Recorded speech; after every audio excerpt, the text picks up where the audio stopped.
This is Renelle, and welcome to Quality Hang with Rod Brooks and friends. And here he is now, your host, my main man, Rod Brooks.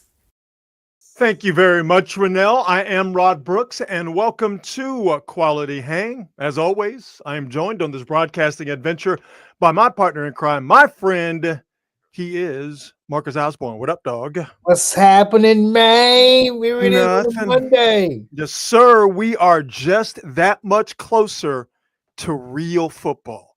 Hey, it's upon us. We have a college football game this weekend. It's Iowa State and Kansas State, and it's taking place in Ireland, but it's still football that counts. Hey, we get what we get. We are getting to the third preseason game. That's the end of the road preseason-wise. We're now past kind of the silly part of training camp. You're getting just closer and closer to football.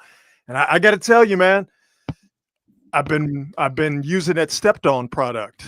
Watching the Niners and the Raiders over the weekend, then the Bears and the Bills last night, and I even smoked a little bit of that Washington and who the hell did they play tonight? The Bengals. I even smoked some of that, man. I need the real thing, baby. I need that pure. I can't take any more preseason football, man. But it'd be calling me. Shout out Chris Rock, New York City. just in case y'all don't know. Yo, you know what's interesting is, in spite of having an amazing year, your Washington Commanders starting quarterback J Mac not getting a lot of love. I'm really surprised. Well, I mean, I don't know. I think we're a little bit too early in terms of the quarterback hype machine really getting going for some guys. He did have a nice play tonight that was making the rounds on social media and all of that stuff. I do think there are a lot of people who are appreciative and respectful of Jayden Daniels' talent, but they want to see a little bit more. You know what I mean? Sure. It was only his rookie season, and there are some folks who are skeptical to the point that he was, I guess, more so coddled in that Washington offense where he didn't have to do a lot. I don't know if that is actual fact or if that's just some people's somewhat objective opinion. But the boy is clearly talented. There's no doubt about that. They just want to see more. I get it. I saw him play. He seemed legit to me. No. I mean, he's put some games out that there's no way I'm thinking they got a shot at this. I think what it is with me is that typically when a young quarterback has the type of season he had last year, it was a busy there's season. A lot more hype and interest surrounding that player, particularly when it's a quarterback. And it's a franchise that has been pretty much downtrodden for as long as the Raiders have been downtrodden. Mm-hmm. And this is one of the NFL's showcase teams. And I'm just like, wow, we are not like blowing this spot up right now. I don't know if they're one of the NFL showcase teams. I mean, you just said it yourself. They've been downtrodden for a while. The Commanders. I separate that from, like, although they're called the Commanders now.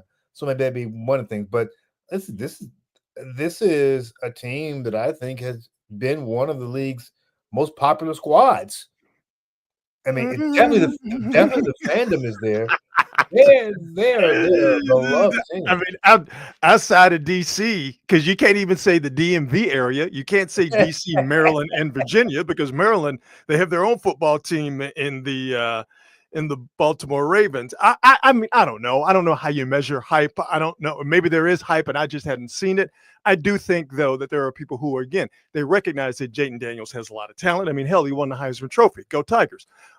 He had himself a hell of a rookie season last year, and he did a lot of the heavy lifting. I do think for some people, to what extent, I don't know, but I do think for some people, that's okay. Yeah, last year was great. Let me see it again. And I think in terms of quarterbacking and quarterbacking hype, more to the point, he's going to be down there on the list until he shows that what he did last year wasn't a one-off, wasn't a fluke. He's as good or better than he was last year. So, like I said, I don't know, but clearly the dude can play. He ain't no chump. There's no doubt about that. Yeah, I'm definitely a little bit surprised. I remember when RG3 had his rookie year, they couldn't stop talking about this dude. Like, yeah, but that's back when the then Redskins were more popular. I mean, it's between RG3's heyday with the then Redskins and where we are now. What are we talking? Damn near 10 years? And for those 10 years, they were bad. Ain't nobody caping for the Commanders except people in DC. Bad. I mean, they may not be like the national status of like the Cowboys, but I of course still believe no.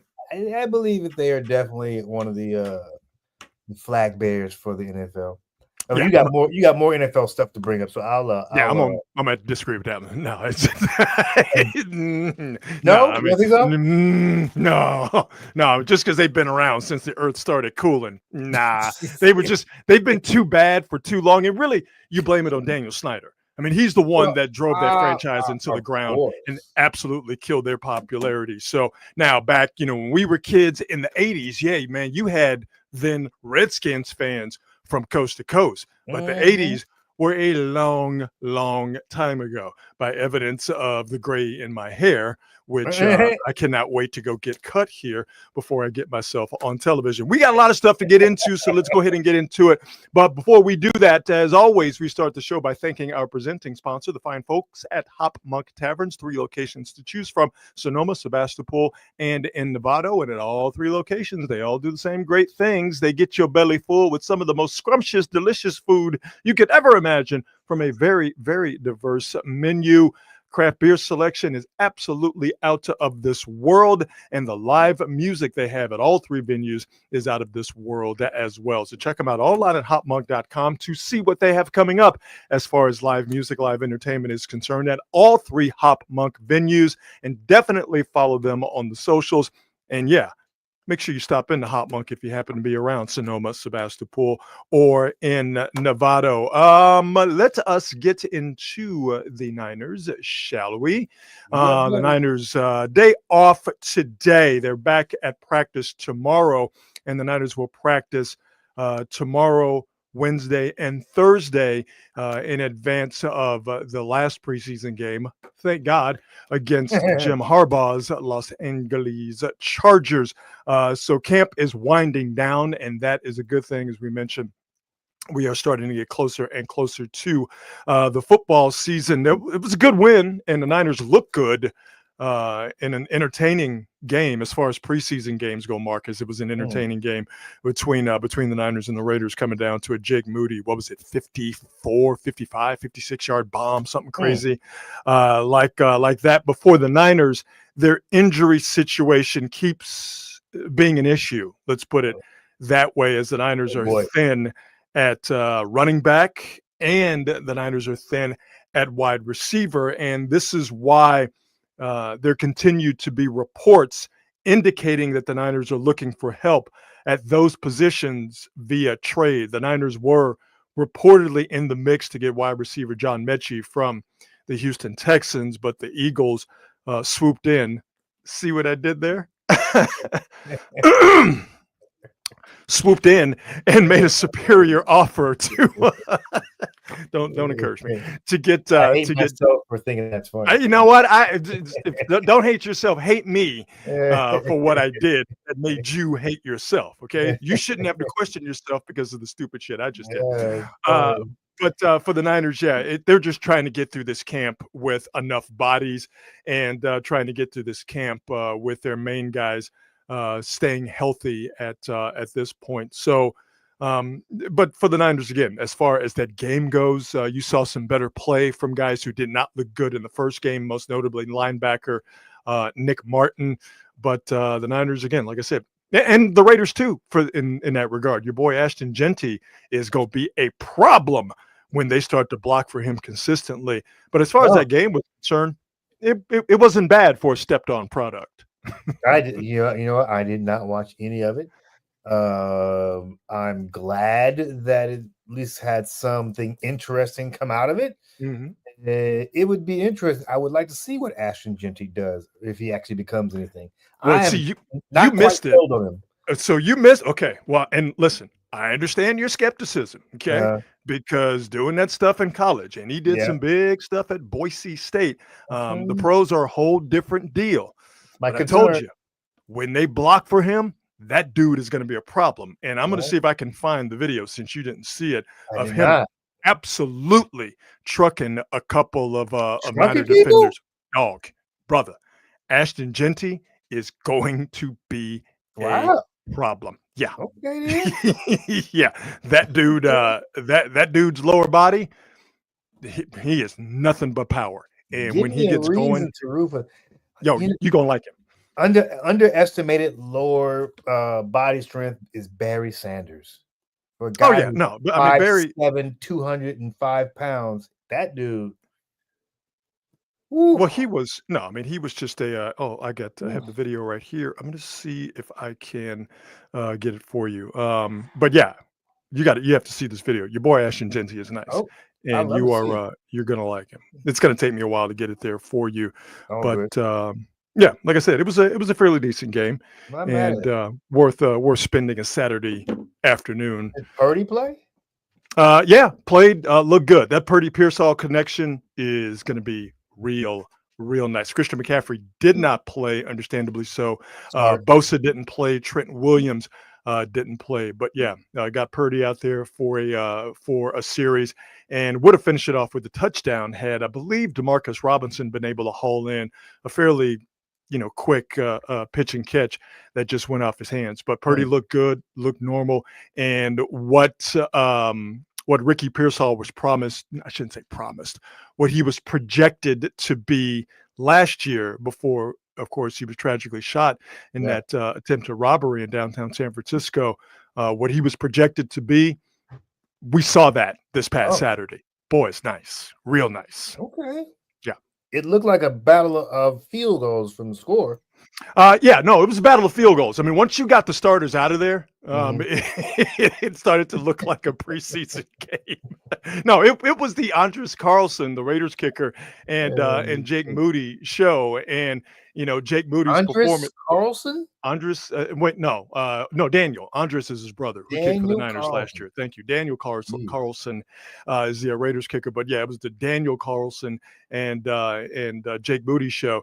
And while Jake Moody is not going to get the love universally from Niner fans until he makes not just a big kick, several big kicks for the Niners, and maybe one that gets them into the playoffs or further in the playoffs, or maybe a Super Bowl win. That would be the biggest.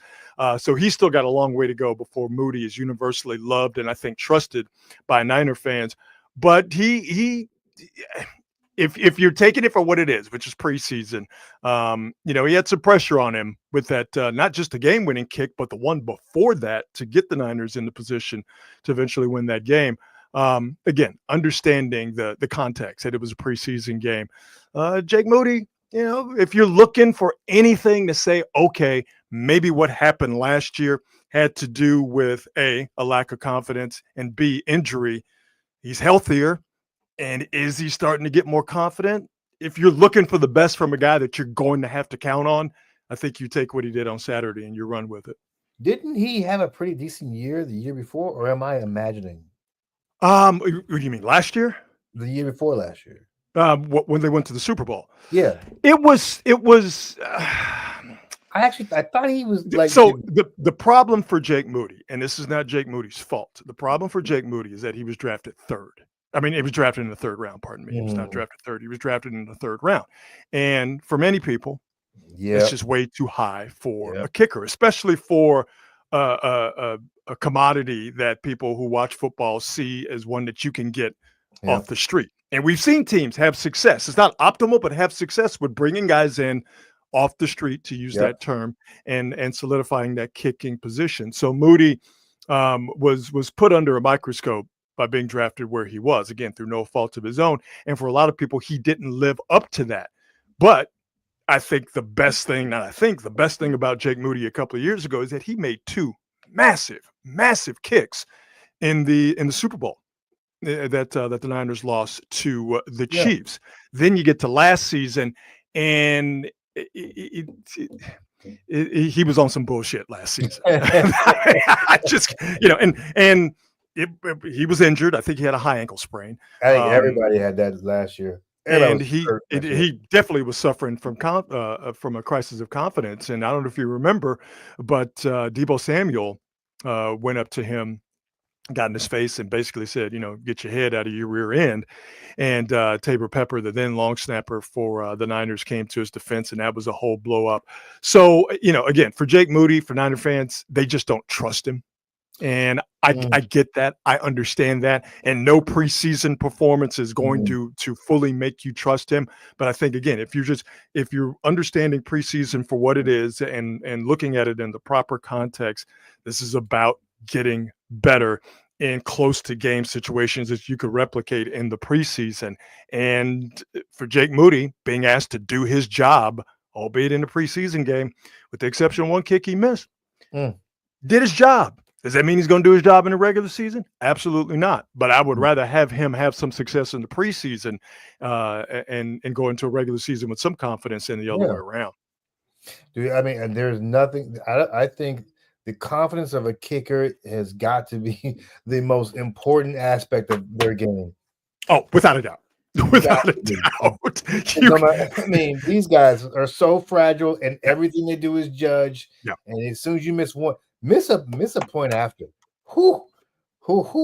It's they're like, and if you play golf, you'll understand this connection I'm about to make. They're like golfers, that what they do as kickers is so timing based, and it's such an unnatural motion and thing to do to begin with, but everything is timing based, and everything is feel, and everything is feeling good about how you go about doing your job. If there's one thing, whether it's something you as the kicker are doing or something wrong with the operation or what have you, if there's one thing that's off and that gets in your dome piece, it's a wrap. Yep. It's an absolute wrap. And you go out there and you got to kick a 25-yard field goal. Yeah. and then everybody out there is thinking, I could do that job. Everybody thinks they can do it. And the guys who have been just banging heads with the other guys for the last 60 minutes are like, all you got to do is make a kick. And what's worse is when they get cute and they bring some just bozo off the field because there's injuries, and there's some dude who hasn't kicked the ball in like 10 years, and he goes out there and he makes that 35-yard field goal. Oh man. And so you're the kicker, and the position players are like, all you do is stand over there with your punter buddy, and you guys practice your golf swing, and while we're out there practicing our asses off, and all you got to do is come in here and make this kick, and you can't make this kick. It is not a job for the faint of heart. So again, the Niners back at practice tomorrow. They practice tomorrow, Wednesday and Thursday. Day off. Last preseason game against the Chargers this Saturday, and then they will start the preparations for the 2025 season. Let's move on to the Giants, who, well, currently things are not so bad, but the past is prologue. So before we get to the current state of the Giants, let's go back. All right. So as it stands right now, your San Francisco Giants are 60-64. 6 games out of the third and final wild card spot. So they got work to do. Now the Giants are starting a 7-game road trip with 4 in San Diego, and it's a great time for the Giants to not be in town. Had a 9-game homestand where the Giants won the first game of that homestand against the Nationals, and then lost all the others up until winning the last game of the homestand yesterday.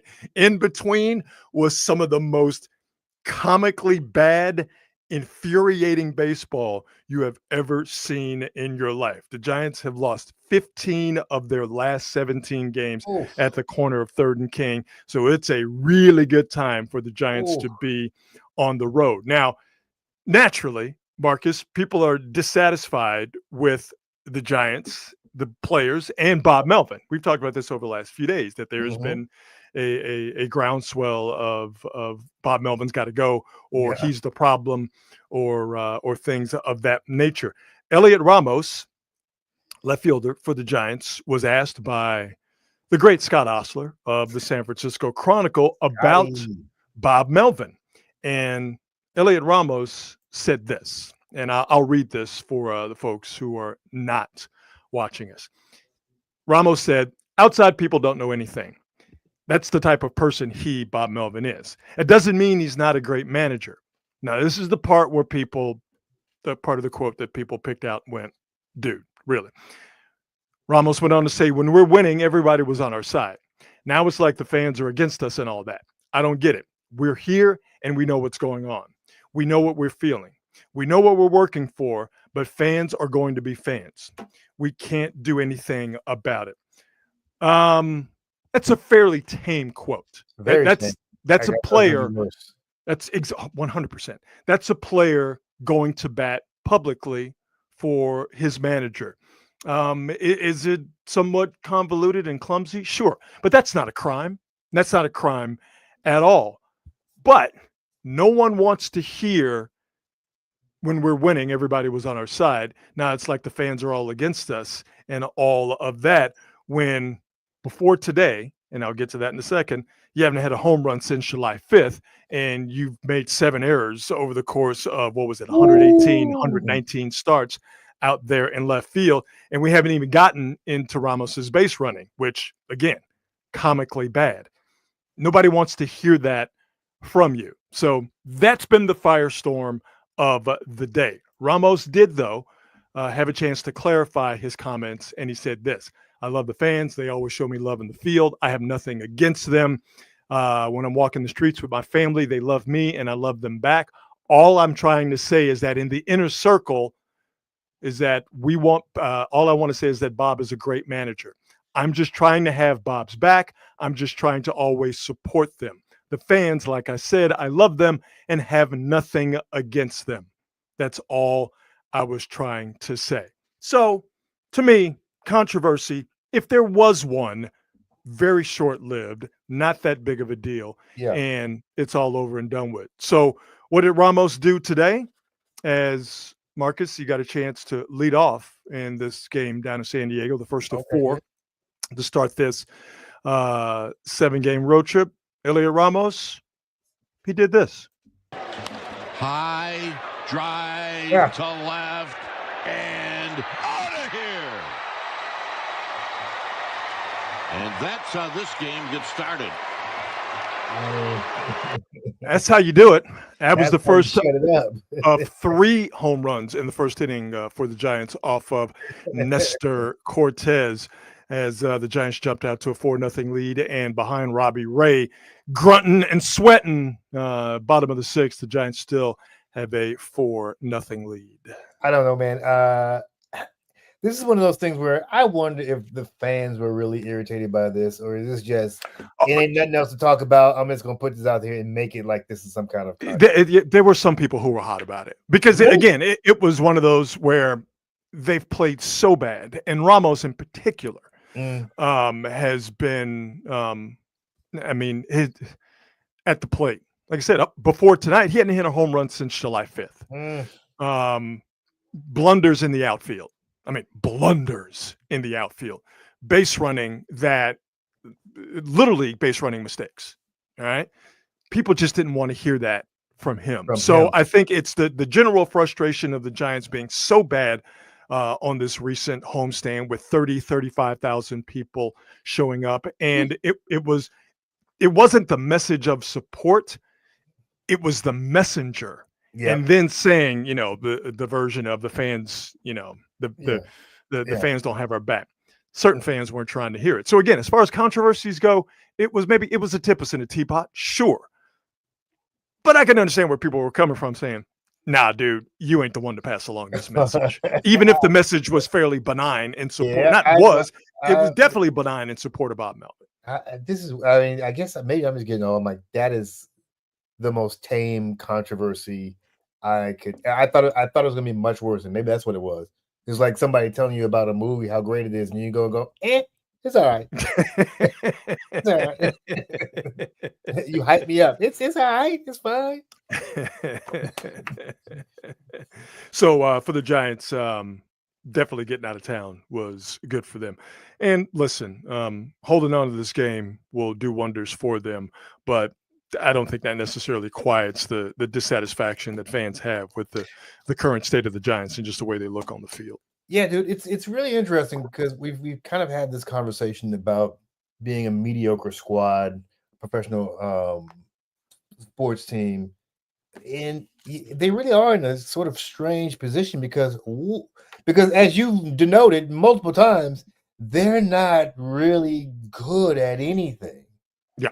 But you're not going to be able to make them good at all those things. So where would you start the rebuild if you are the GM here? Well, the first thing you have to do is you have to get some stability in that starting rotation. And that's the toughest thing is because starters, the good ones, are not available for a price that you would necessarily want to pay. And if there is somebody out there in free agency that's worth a shit, it's going to cost you a lot of money. So teams are hesitant to pay that unless they are one of the moneyed teams, most notably the Dodgers. So you have to hit on what you have starting pitching wise. And the Giants thought they had a little something with Hayden Birdsong. It worked for a little bit, and then it just completely and totally fell off of a cliff. I think what they've gotten out of Justin Verlander is about what you wanted. The good has been good enough, but there were some bad outings before he stabilized here over the last few outings that were just not that this team with the Giants not being that consistent as far as their offense is concerned, very not consistent at all, or even at times bad defensively and base running and not having a lot of speed. With all of those problems and more, they just couldn't overcome, even if it was sort of the odd 1 out of 5 or 1 out of 2 out of 5 bad starts. They just they couldn't handle that. So you have to find a way to get that rotation stabilized. And the moves they made that took a little sting out of their bullpen, losing Tyler Rogers, not losing him, trading him for a deal that they thought that they had to make, as they were very bad around the trade deadline. Not having Rogers has been a problem for them. So the pitching has to be stabilized. But I think people's, again, dissatisfaction with the Giants now and their dissatisfaction with Bob Melvin is they don't understand why this team is so bad situationally in the batter's box, situationally defensively, and situationally base running. And I get that. I completely understand that. Because again, and this is not to pick on Ramos, you have guys out there literally making little league base running errors. Willie Adames just got picked up at first again tonight.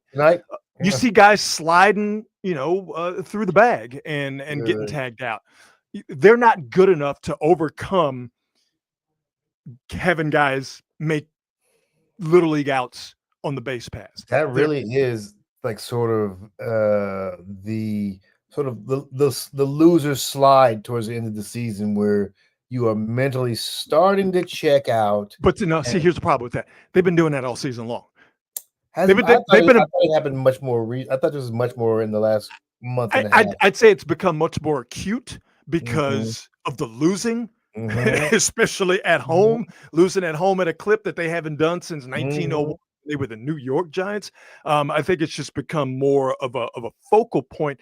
But they've been a bad base running team all year long. They've been a bad defensive team all year long. They've been a bad situational hitting team all year long.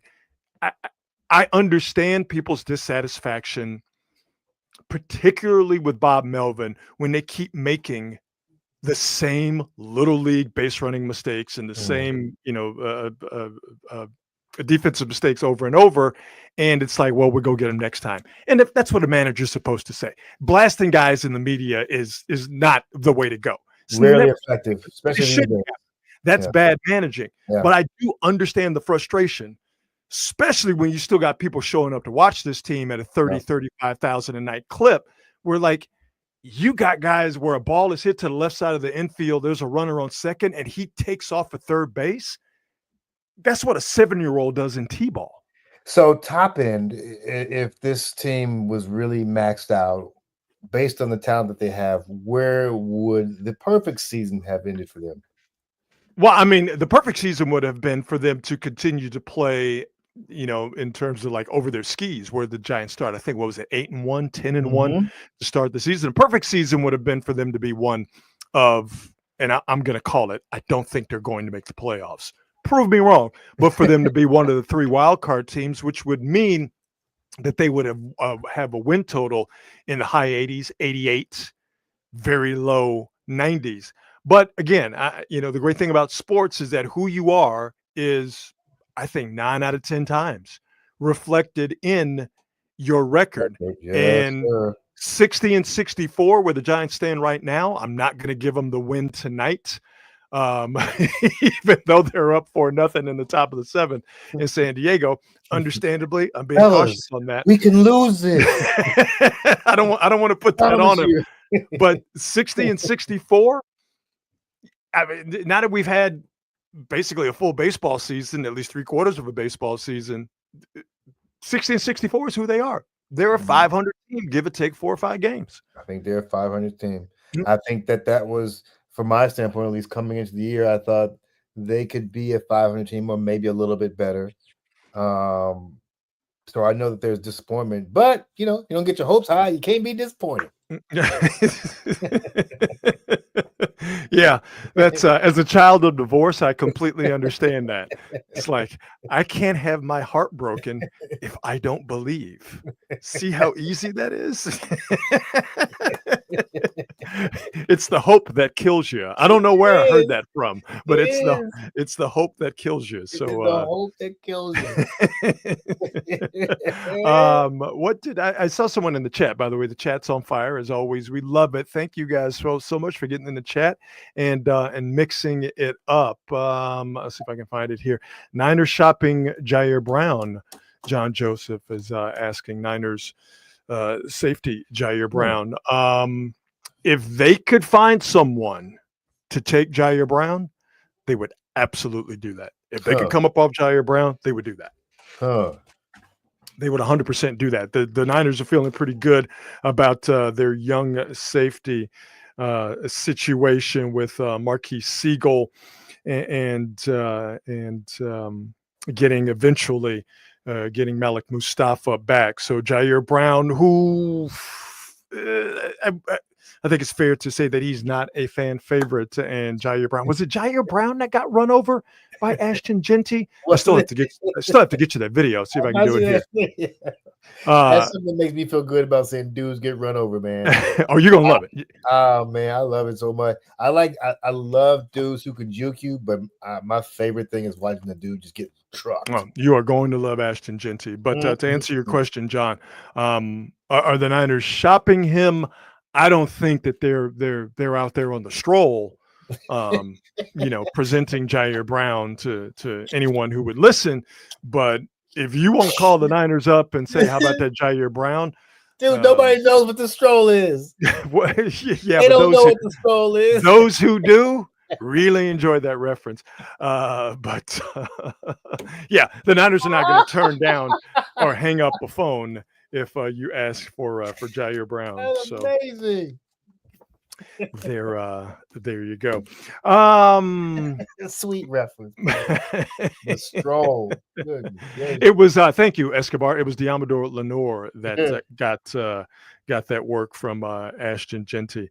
I guarantee you, if Diamador Lenore sees Ashton Genty again, Diamador Lenore will not get got. Ashton Genty got him this time, but Diamador Lenore, I gotta get my lick back. He's gonna get his lick back. And if there's one thing I learned about Diamador Lenore, especially after he trolled DK Metcalf for 3 hours during the game, flew all the way back to San Francisco, and then made an Instagram video at like 4 o'clock in the morning trolling DK Metcalf, that Diamador Lenore, he don't forget. So Petty Kings. I don't. 100% Lenore is a petty king. So I don't know when Diamador Lenore is gonna see Ashton Genty again.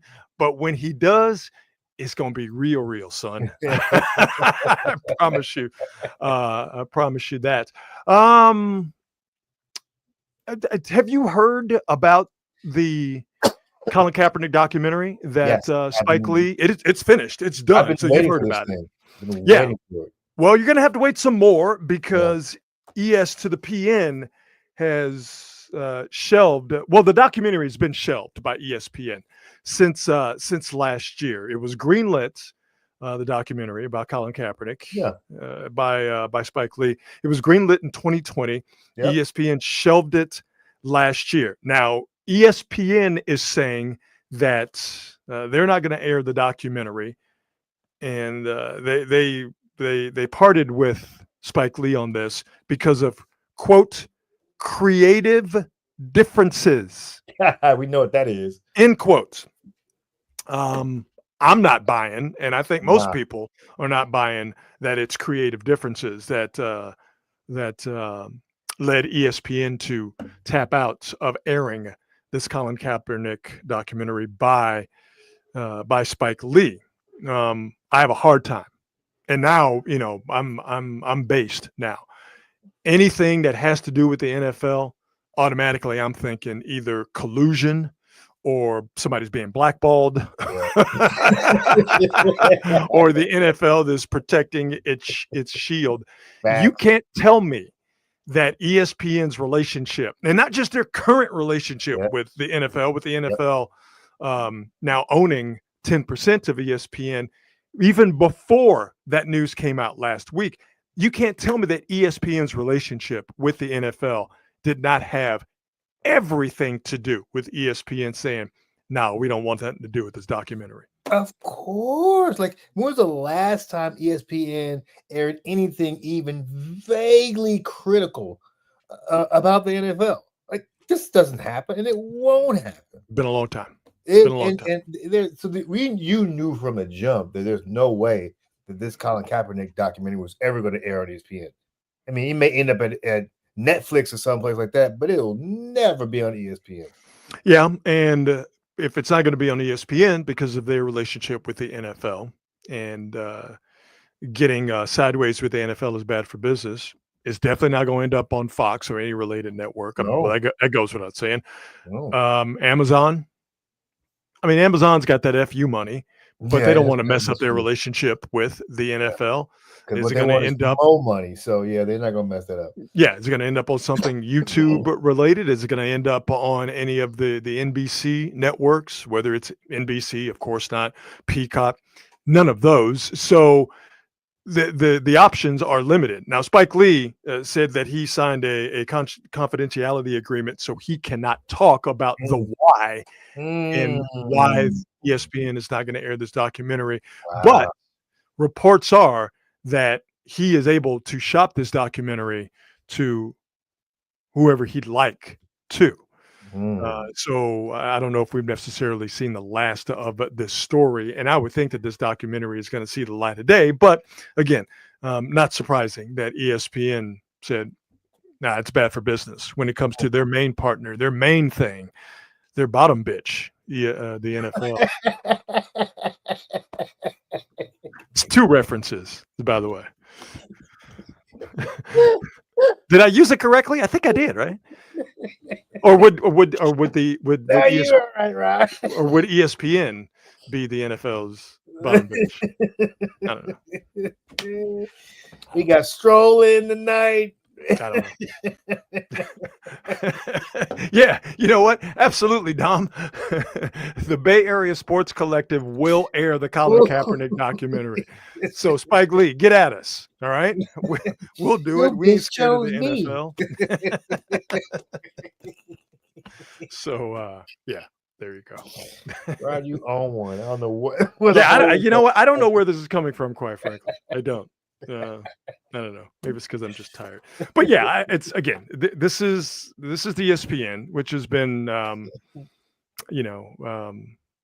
covering for the NFL for a long time, and of course, this is the NFL being the NFL because clearly this documentary, and I feel pretty confident saying this, with, of course, never seeing the documentary, that it would not be complimentary to the NFL and Absolutely not. the majority of its owners. I mean, honestly, if it's done in any way, shape, form, honestly, it couldn't be complimentary of the NFL. Yeah, not if you're doing it right, not if you're being honest. Right. By nature, it couldn't be complimentary of the NFL. Mm-hmm. You know, the NFL is amazing because unlike other sports leagues, and this is how big and powerful they are, they can do some of the worst shit and it not bother anybody. Yeah. Nobody. And they can be blatantly doing some unethical things, and it just does. It rolls right off their back. I mean, these guys are tough. It is the only Teflon league. I mean, brother, again, I watched preseason football this weekend. Okay. Mhm. I watched Raiders Niners because I'm not even going to sit here and lie. I mean, is it my job? Yes. Yeah. That's my job. But even if it weren't my job, I'm watching it. And you and the rest of the country. But okay, so now Bears, Bills. Okay. I don't cover either one of those teams. Now, of course, it is in my best interest to, keep up to what they're doing to a certain extent, but I don't cover either one of those teams. Did I gleefully plop my behind down on the couch at 5:00 yesterday and grab the remote and just to hear that Fox NFL thing? Absolutely, I did. Yeah, man. Absolutely. Yeah. Tonight, with the Commanders and the Bengals, do you know the tingle that went through my body when I heard the opening notes of the Monday Night Football? When I heard dun dun dun dun, Man, look. immediately I was 8 years old again for preseason football. I and the majority of us are massive hypocrites when it comes to the NFL. Yeah, I think we all recognize our own hypocrisy when it comes to this stuff. The NFL, they're pretty much going to be able to say and do whatever it is they want to say and do until somebody actually gets serious about cracking down on some of these things. But the problem is there's too much money involved. So nobody's ever going to get really serious about cracking down on any of this shit. No. They're going to do whatever they want. And here's the other part is they don't mind settling to keep from you, they don't mind. They got plenty of paper. That's why John Gruden is going to get broken off a nice chunk of change, Yep. because the NFL does not want to go to Yep. What is it, discovery, and obviously Yep. they don't want to go to a jury trial, and that's Yep. also why the NFL hangs on to that antitrust exemption, Yes, sir. like it is their lifeline, because it is their lifeline. Remember when I said that I was not going to give the Giants the win, even though they were up 4-0 Yeah, of in course. the 7th inning against the Padres? Well, it's 4-3. Giants still have the lead. Robbie Ray just gave up a 2-run home run after allowing an RBI single a little bit earlier in the inning, and the Giants are now clinging to a 1-run lead against the Padres team that got swept by the Dodgers this past weekend. So, oh boy. We can lose this, guys. I promise. If we just work really hard and put our minds to it, we can give this away. Yeah, it's onto the bullpen now. For those of you who are new to the silliness that I like to traffic in, one thing I love, as much as I love animal and human encounters being captured on cell phone video, I love fans fighting at football games. I love it because to me, there is no more of an illustration of today's America than drunken idiots fighting at NFL games after paying a grip of money These are to facts. to get in there. You get drunk in the parking lot at a tailgate, and then you get in there and you want to throw on somebody. So over the course of this NFL season, I will be playing as many fan fight videos as I can find. Now you're probably saying, Rod, there's no way you have a fan fight video from the preseason. Absolutely. I have a fan fight video from the preseason. We take you to the Louisiana Superdome, as I still call it, in beautiful New Orleans, Louisiana, where the Saints were taking on the Carolina Panthers. This game counted they would take it on the Jacksonville Jaguars. This game counted for absolutely nothing.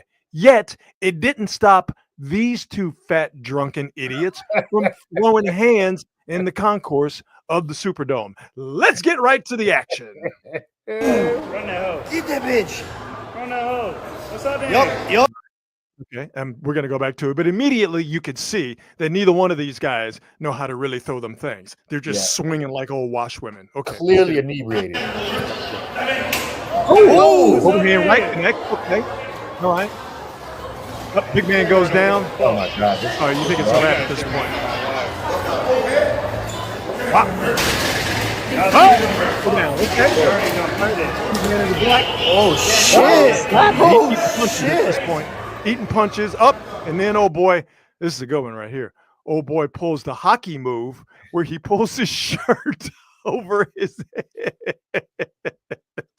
I got to give old boy props for that. That's pretty good. They have the presence of mind to beat somebody in the top of their head and pull their shirt over their head, hockey fight style. I dig that. Salute to you. What is Travis going on? I saw a lot of slapping. I saw a lot of non-punches being thrown. And I saw one connect, and then he got him in the top of the head. But for the most part, it was a lot of huffing and puffing, and wrestling on the ground. And it's a testosterone presentation. But I'm not done, my friend. I'm not done because this video gets significantly better.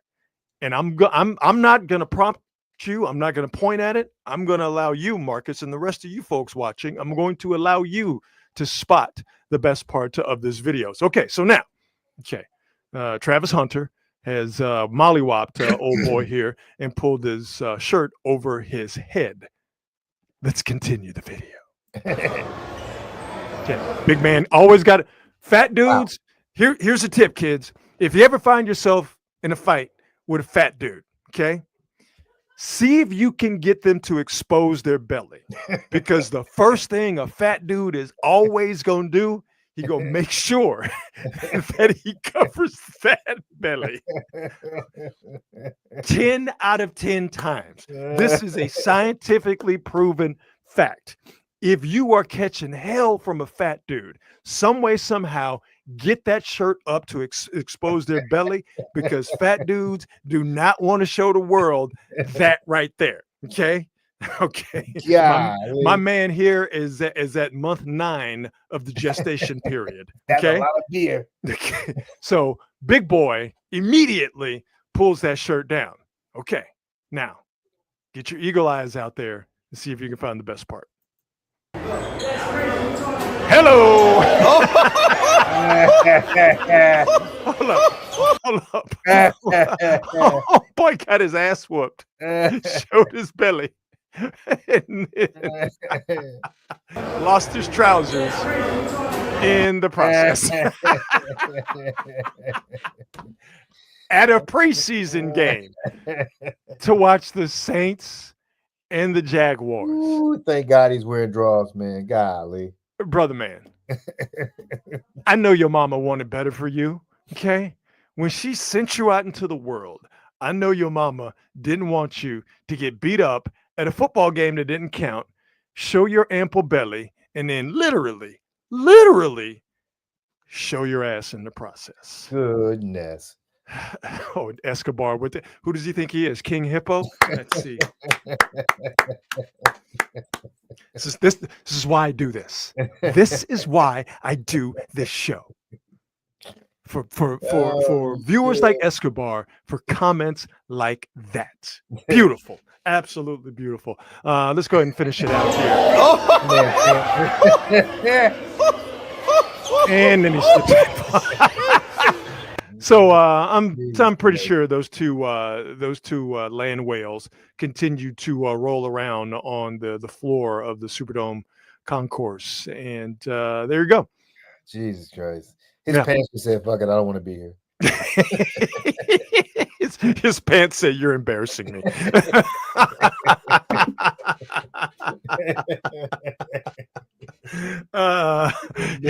He's an ICP fan, an Insane Clown Posse fan. That was their go-to move. So this is only the beginning of the football season. If you have fan fight videos, please flood me with them.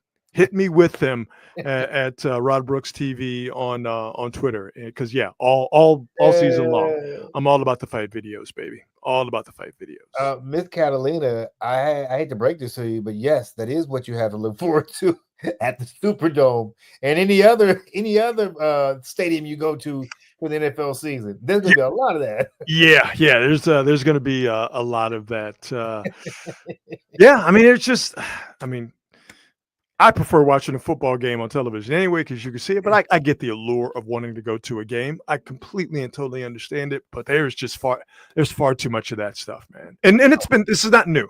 It's been this way for years. I mean, I can't tell you when I was doing sidelines, I can't tell you how many fights I would see in the stands. Oh my God. Just fight after fight after fight. So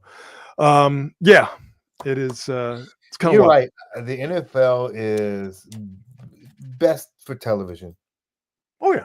Absolutely is best for television. And see, I'm also one of the weird people. If I go to a game, I'm not the person who wants to be at the 50-yard line. I want to be up at the top of the second deck so I can see the entire game.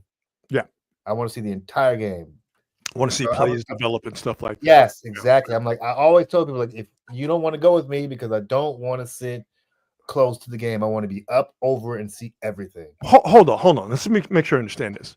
Are you telling me, Marcus Osborne, that when you go to a football game, you actually want to watch the football game? It is shocking to many. I mean, see it all, Rob. That might be the craziest shit I've ever heard. I can't even, like, I don't, wow. My mind is blown. Yeah, dude. The person goes to a football game to watch football. It's to not get drunk and be an ass. Huh. Yeah, everybody goes to each game has a specific thing that they are known for. NFL is known for the fights and the drunkenness. The NBA is known for the people dressed up like it's a nightclub. Major League Baseball is known for the Klan rallies. Jesus, come on, dog. No. Yo, wait a minute. You caught me slipping there for a second. I'm like, wait, did he just say Klan rallies? Wait, stop it. I mean, okay, Cincinnati, yeah. St. Louis, yeah. Those two in particular. Yes, the WNBA for green dongs. That's true. That's what we're known for now. Well, you notice that has, I guess, that's subsided for now. It's been about a week to 10 days, and there have been no sex toys thrown on WNBA courts. So they're flipping. Yay, progress, I guess. We've moved on as a society. Oh, Jesus, help me. All right. I'm punch drunk today, boy. Naomi says that she's always wanted to go to a game at Veterans Stadium. Really? Let me tell you this. Now, I never went to a game at the Vet, but I know people who did go to the Vet. And I know people who went to the Vet as fans of the visiting team, the old Veterans Stadium in Philadelphia. Let me tell you something. That is the one place, Philadelphia. If you are a fan of the opposing team, do not go. The juice ain't worth the squeeze. Those people, and I'm telling you this from absolute experience, those people are animals. 100% animals. All the stories you've heard about Philadelphia sports fans, Philadelphia Eagles fans in particular, they are all true. Every single one of them. Bro. They had a working jail inside of Veterans Stadium. Bro. Okay. I went to 2 games at Lincoln Financial Field. That parking lot, those fans, that stadium, no. No, don't do it. Yeah, don't do it. I've heard. I've never been to a game to watch the Eagles there. Hey, KC is fine. I mean, listen, it's if you go in an opposing jersey, you're gonna get some shit from everybody. Depending on the place, what degree depends on the place. KC, fine. Games at the Coliseum when the Raiders were in Oakland.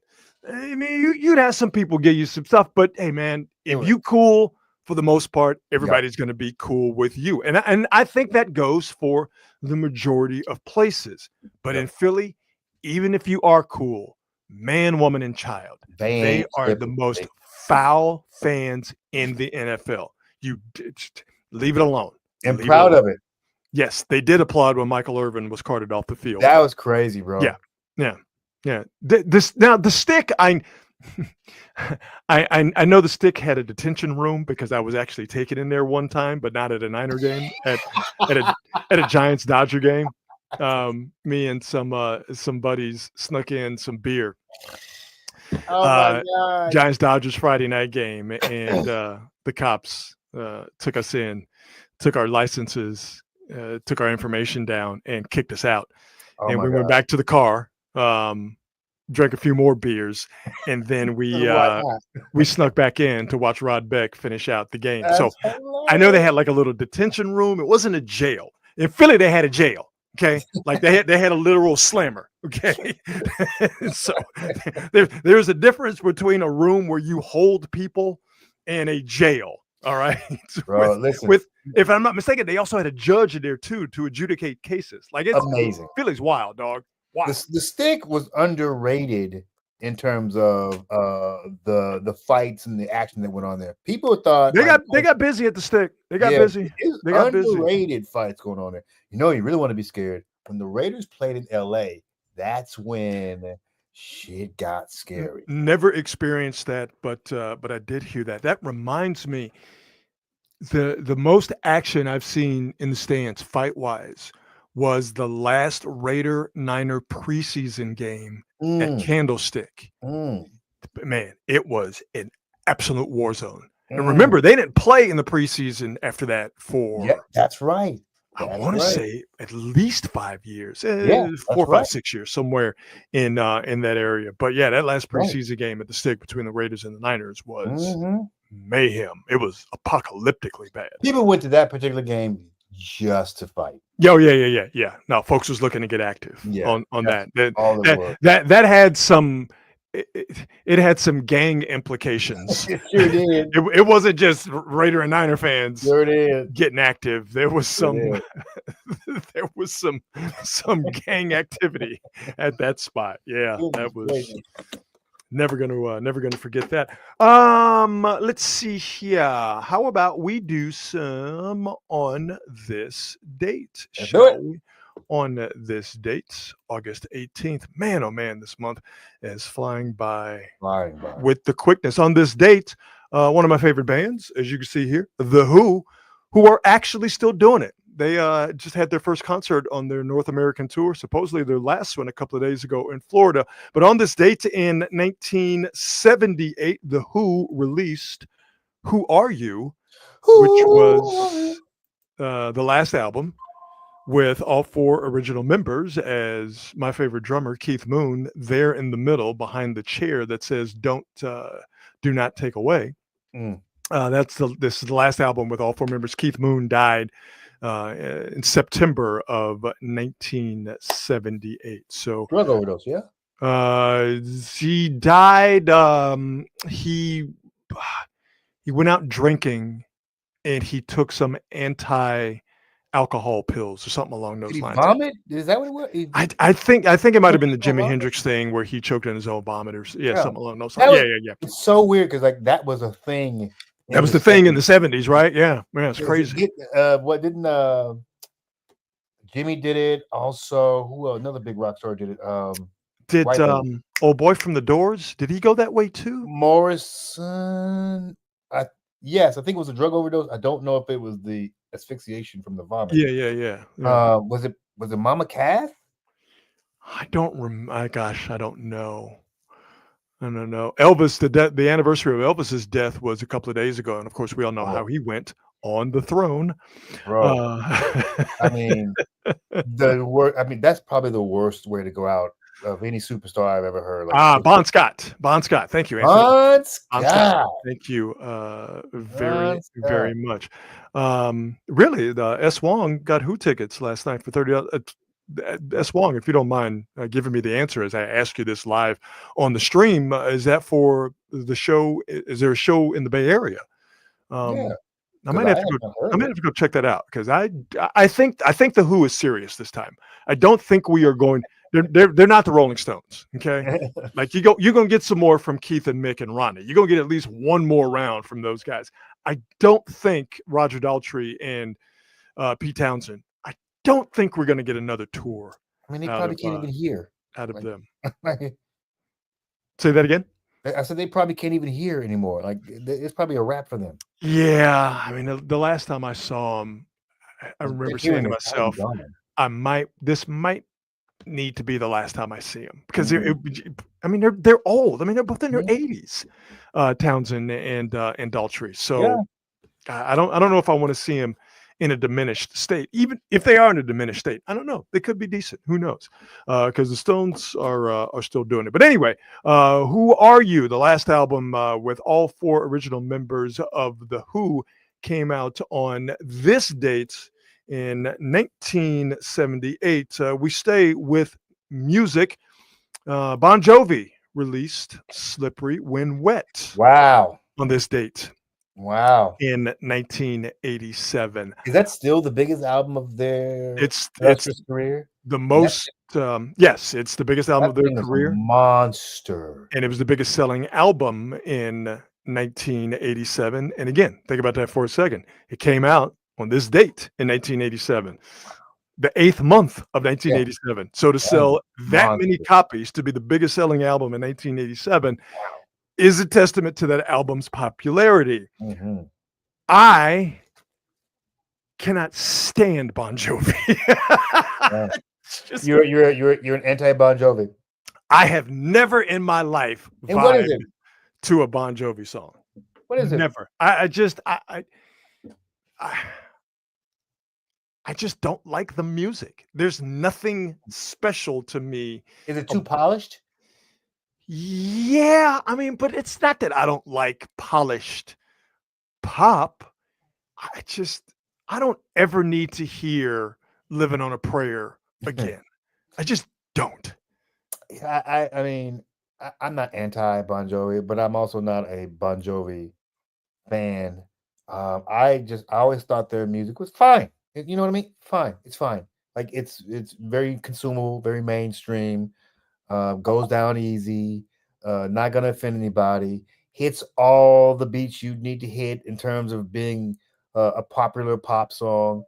And good looking guys in the band, like everything. 87, it was just perfect timing.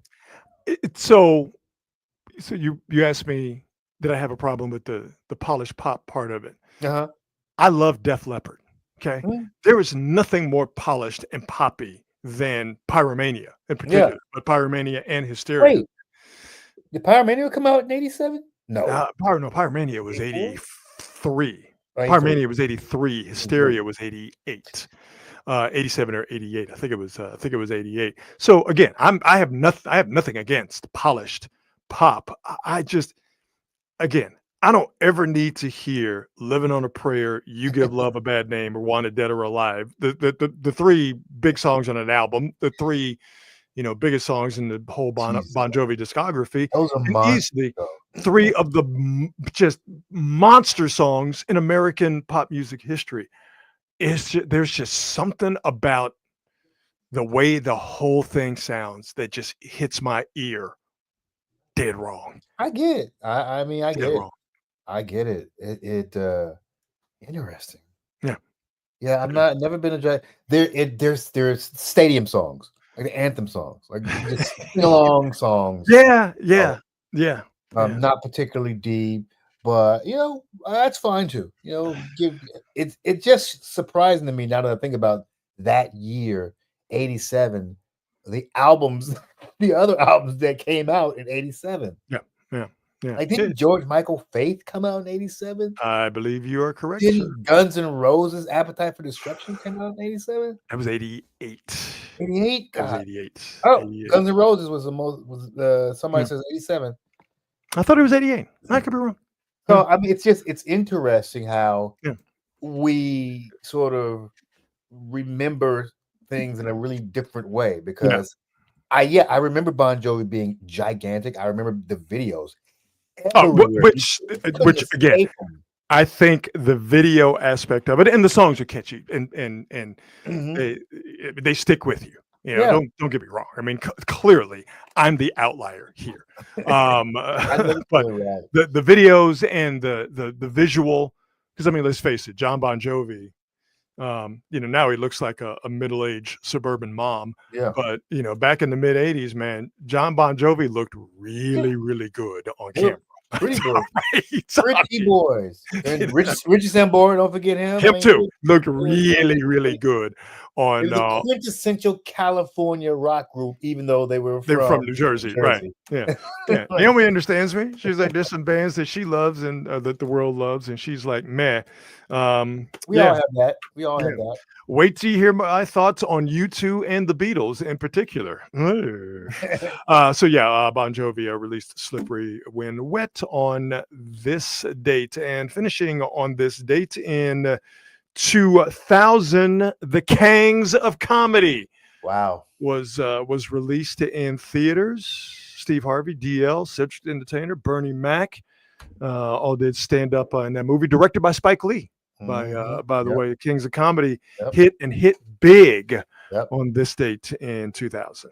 The amazing thing about Kings of Comedy is, as usual, these dudes were underestimated. Hmm.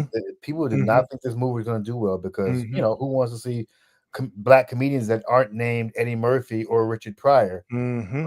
And they came and destroyed. Destroyed. Oh, And what I think is really cool is each one of those dudes went on to have singular solo success as well. yeah, I mean, D.L. Hughley is one of the biggest radio hosts, as well as Steve Harvey, biggest radio host in the country. absolutely. Cedric the Uh, Entertainer. yeah, man. Is that sitcom still on? Is The Neighborhood still on? I think Yeah, it's still on on. CBS. Yeah, One more year, 8 yeah. years. Golly. All four of those guys Yeah. hit it, Oh, and Bernie Mac. Here's what's crazy. Bernie Mac slaughtered in that special, oh, in that movie. And Bernie Mac never, ever, ever got to do a solo stand-up special. yeah. Bernie Mac was the closer on Yeah. Kings of Comedy, and he It's just a shame.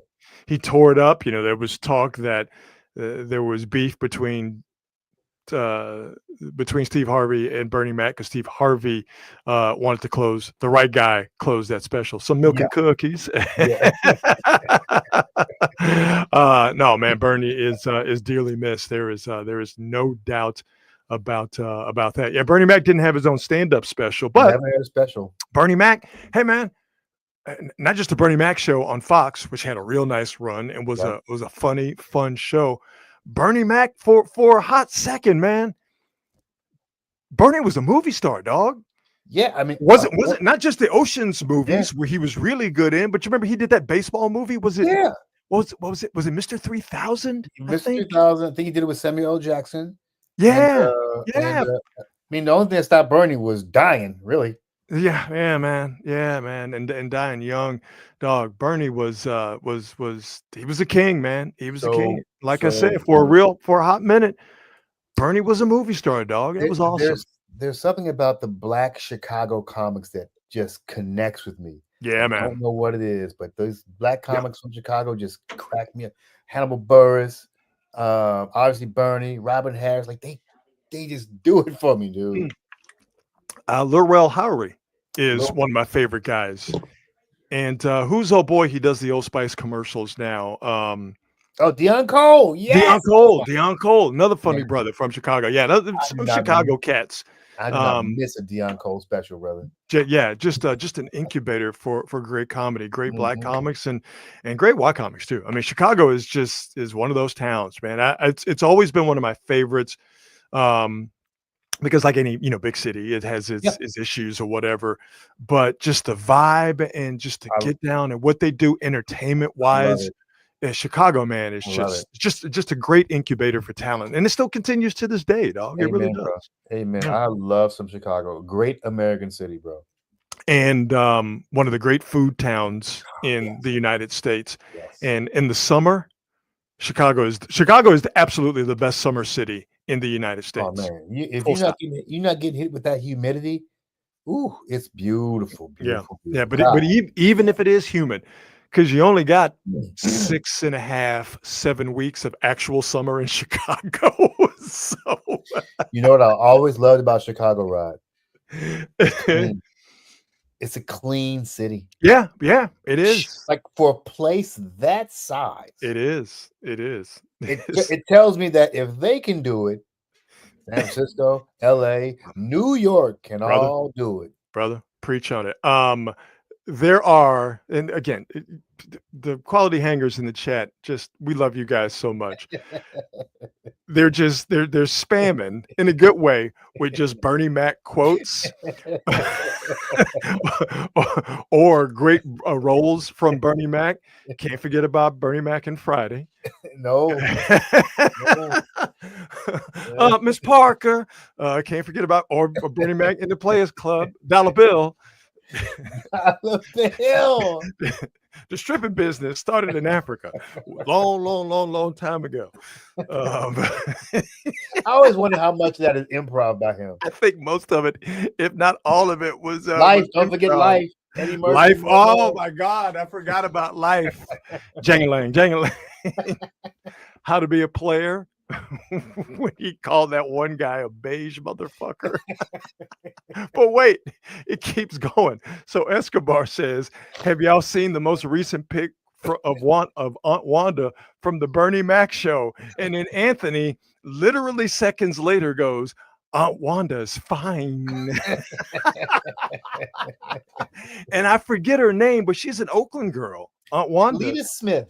Yeah, she's from Oakland. She is from Oakland. She is definitely from Oakland. Town girl. She's from Oakland, and John just keeps coming with the Bernie Mac rose. Booty call, Soul Man. Soul Man. Oh my God. That scene where Bernie Mac is in the apartment with Samuel L. Jackson trying to get him to come back and do it with him. And he says, you're eating dog food. And Samuel L. Jackson goes, I'm paraphrasing, but he goes, it's for the dog. And Bernie Mac goes, I'm sorry for hysterically laughing into the microphone, but Bernie Mac goes, you the dog, motherfucker. And do I just randomly yell that at my dog when that line compels me to do so? Absolutely, I do that. So on this date, the original Kings of Comedy debuted in theaters, and rest in peace to the great Bernie Mac. And welcome Jen, new subscriber. Welcome Jen to the show and to the chat. Let's see here. Giants update. Are they still up 4-3? Yeah, still up 4-3, heading to the bottom of the ninth. So we'll see if we can stick around and give you the latest and hopefully the greatest when it comes to Giants news here. Randy Rodriguez is on the mound to try and close this out for the Giants in a true save situation. So 5-6-7 hitters. And am I doing unauthorized play-by-play without written permission from Major League Baseball? I am. Come get it, Rob Manfred. I'll drop these dogs on you, and I'll pull your shirt over your head like old boy got done to him in the video we just showed. But 5-6-7 hitters. Bogart leading off as a 5-hitter against Randy Rodriguez. Giants up 4-3 in the bottom of the ninth, trying to get a win to start a 7-game road trip. 4 against San Diego, 3 against the impossibly hot Milwaukee Brewers. Best thing I saw today is this, courtesy of the West Sacramento Athletics, Lawrence Butler. Lawrence Butler hates umpires just as much as I do. For a day. Is there anything you'd look to see changed in the game? ABS. I'm fed up with the umpires. I've had enough with the umpires. They miss too many calls both ways. They call strikes, balls, strikes. Do you want like all robotic? I want the challenge system, because like 2 challenges a game? Yeah, 3, just like they do it in AAA. Because if you look at AAA, the umpires are a little bit more cautious of what pitches they call, because they know a pitcher or hitter might challenge it and it might embarrass them. Yeah. So like they might be a little bit more cautious to pull that trigger. And I feel like up here they don't give a fuck. Everything he said is absolutely spot on. Everything he said, all the way down to everything. I feel like up here they don't give a fuck. Everything Lawrence Butler said was true. That's the best thing I saw today. You're not getting that type of candidness from a veteran major leaguer. No, They're gonna give you the whole political answer. This dude is definitely young. Talking about, nah, here's what it is. I love it. I love it, love it, love it. And that confidence comes from he knows he's right. Yeah. He didn't say one thing that was out of pocket. He didn't say one thing that was wrong. You are going to get, and again, this is, and I know there are people rolling their eyes. If you've been listening or watching me for a while, this is my thing. It bugs me that we have accepted, when we didn't have to, we have accepted umpires having their own strike zone. The most important part of baseball is whether a ball is a ball or a strike.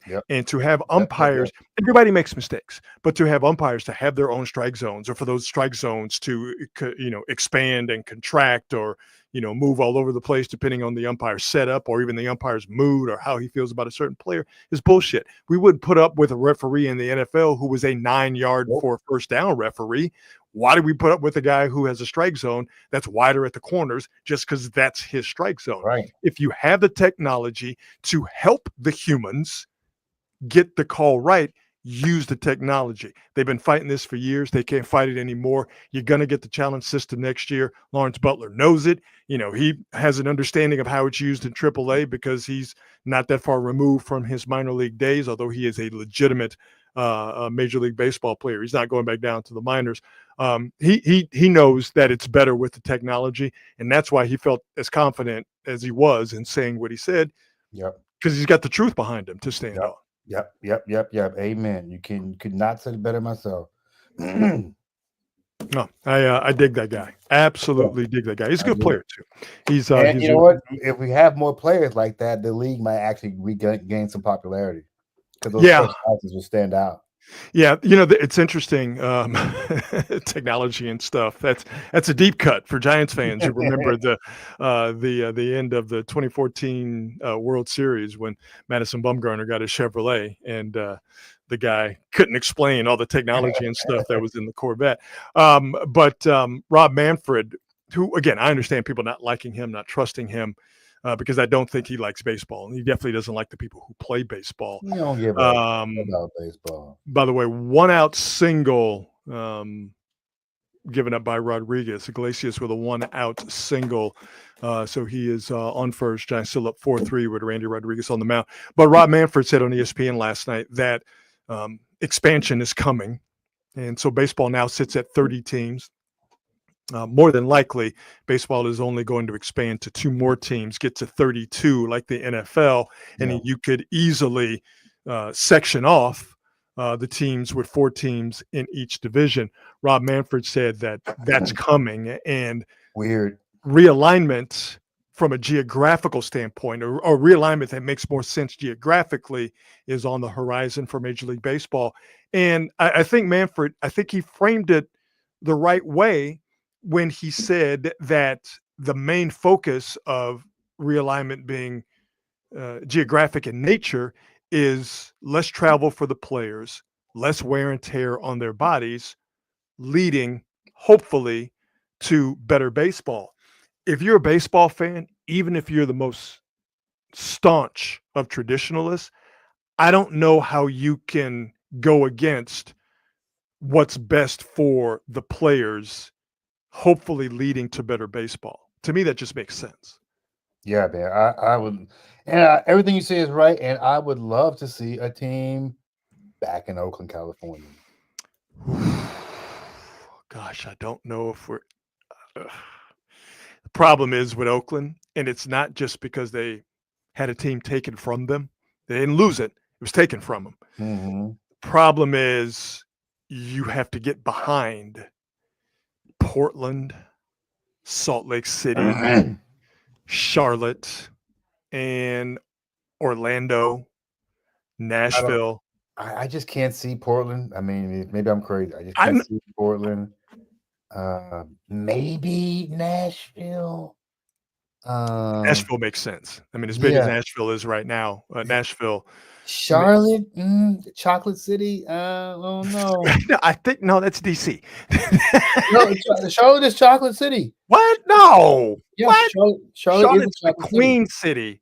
DC. No. I'm speaking specifically of the demographics of the city. Oh, okay. You're just all right. I'm saying it's one of the chocolate cities. Like there's a handful of chocolate cities. That's one of them. Okay. Perhaps I should have been clearer. Gotcha. No. The thing is that it's not even about what makes sense. It's about who's got the money to put up for the relocation fee. Let me tell you something. Major League Baseball will put a team underwater if you have I think it's close to $2 billion you need just to get into the game. So if there is someone who is all about Portland that's got the money, Major League Baseball will go to Portland. If it's somebody in Salt Lake City or Orlando or Charlotte that's got the money for the expansion fee, Major League Baseball will go to those cities. But my point is that you are going to have people who have those deep pockets who will want a team in Portland, in Salt Lake, in Charlotte, in Orlando, in Nashville. You will have people who will want to put teams in those 5 cities. Oakland's going to be behind all 5 of them. Even if you had somebody here that wanted to put a team back in Oakland, they're still going to have to get in line behind those 5 cities because Major League Baseball, they want to go to a place that has not had baseball before. Yeah, I think that would be the primary hurdle for Oakland because in terms of the money, there's plenty of money and there's plenty of people who have the money to bring a team here. Mm-hmm. And everything is in place for it to actually blow up right away. But I think that you're right in that the primary hurdle would be they want to start fresh somewhere. Yeah. And like as Anthony says, there are 2 teams in Florida. Yeah, you're right about that. And they are not particularly well attended. I was just about to say, you gonna put those 2 teams in Florida because they put up the money. Now, this is a while ago because they put up the money for it. By the way, Giants get the W. Made it interesting. 4-3. The Giants start off their 7-game road trip with a win over the San Diego Padres. But, as Anthony says, Montreal should get their team back. Yes, Montreal should get their team back. Yeah. I would Major League that. Baseball is going to be more keen on going to a place that they haven't been before. So it's not about what's right. It's not about what should happen. Right. It's about what? It's about the money. And you always follow the money. Yep.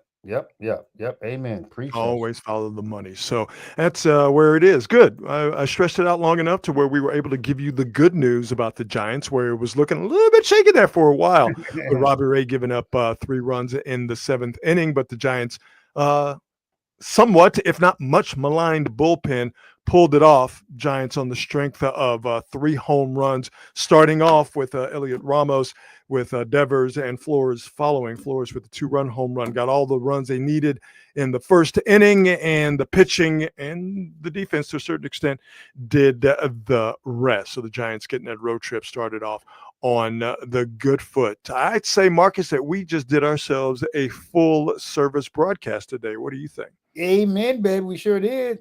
All right. So how about we get on up out of here? But before we do that, we want to thank our presenting sponsor, the fine folks at Hop Monk Taverns. 3 locations to choose from: Sonoma, Sebastopol, and in Novato. Go by and check them out. And when you do, all of your senses will be satisfied. You hungry? Oh, the food's good from a diverse menu. You thirsty?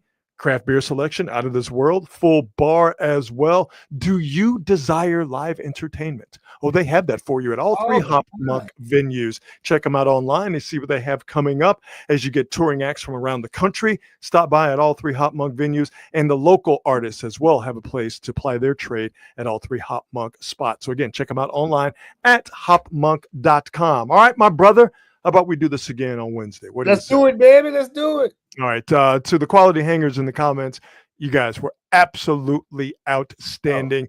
It is fun to do this show for you and fun to do the show with you. Have a fantastic night, and we will see you guys on Wednesday. And as always, remember, be good and be good at it. We'll see you.